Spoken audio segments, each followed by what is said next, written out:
നമുക്ക് ഇറച്ചി എങ്ങനെയാണ് ഉണ്ടാക്കണമെന്ന് നോക്കാം. ഇത് കറിയല്ല, ബിരിയാണിയൊക്കെ ഉണ്ടാക്കണമെങ്കിൽ അതിന് വേണ്ടിയിട്ടുള്ളൊരു പ്രീ കുക്കിംഗ് ആണ്. അപ്പോൾ പെട്ടെന്ന് ബിരിയാണി ഉണ്ടാക്കണമെങ്കിൽ ഇറച്ചി ഇതുപോലെ വേവിച്ച് വെച്ചാൽ പെട്ടെന്ന് എടുത്ത് ബിരിയാണി ഉണ്ടാക്കാം.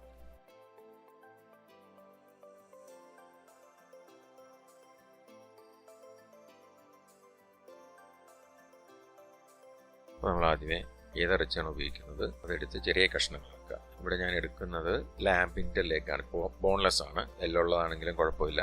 പക്ഷെ ഞാൻ ഉപയോഗിക്കുന്നത് എല്ലില്ലാത്തതാണ്. അപ്പോൾ ചെറിയ കഷ്ണങ്ങളാക്കി വേവിച്ചെടുത്താൽ നല്ല ഫ്ലേവർ എല്ലാം അതിനകത്ത് നല്ലോണം പിടിച്ചിരിക്കും.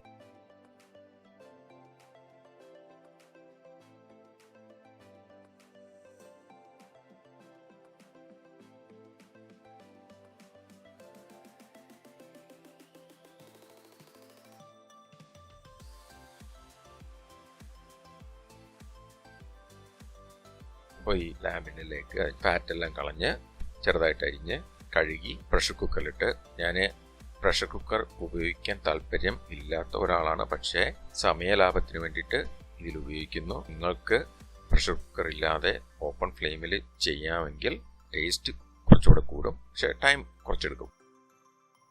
ഇത് പ്രഷർ കുക്കറിലിട്ട് മസാല ചേർക്കുന്നതെന്ന് വെച്ചാൽ ഗരം മസാല, അത് ഏതെങ്കിലും ഗരം മസാല പോരാ, എൻ്റെ ഗരം മസാല തന്നെയുണ്ട്. അതിൻ്റെ റെസിപ്പി ഓൾറെഡി അപ്ലോഡ് ചെയ്തിട്ടുണ്ട്, വീഡിയോ അപ്ലോഡ് ചെയ്തിട്ടുണ്ട്.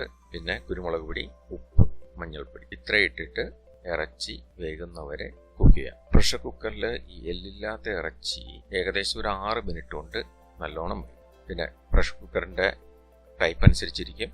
നിങ്ങളുടെ പ്രഷർ കുക്കർ അതിനേക്കാൾ പെട്ടെന്ന് വേവിക്കുന്നതാണെങ്കിൽ അതുപോലെ ചെയ്യുക.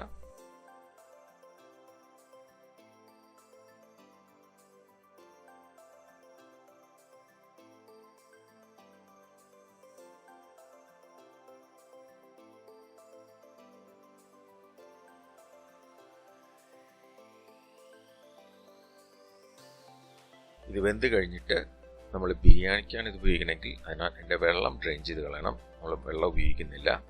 ഈ ഇറച്ചി കുക്ക് ചെയ്ത് കഴിഞ്ഞിട്ട് അത് വേറെ കറിയായിട്ട് ഉണ്ടാക്കാനാണെങ്കിൽ ആ വെള്ളം തന്നെ നമുക്ക് ഉപയോഗിക്കാം. അപ്പോൾ കുറച്ചുകൂടെ ആ ഫ്ലേവറും കൂടെ ഗ്രേവിക്ക് കിട്ടും. ഇവിടെ നമുക്ക് ബിരിയാണിക്ക് ഗ്രേവി ഇല്ല, അതുകൊണ്ട് നമുക്ക് ആ ലിക്വിഡിൻ്റെ ആവശ്യമില്ല. അപ്പോൾ ഡ്രെയിൻ ചെയ്ത് ആ മീറ്റ് എടുത്തു വയ്ക്കുക.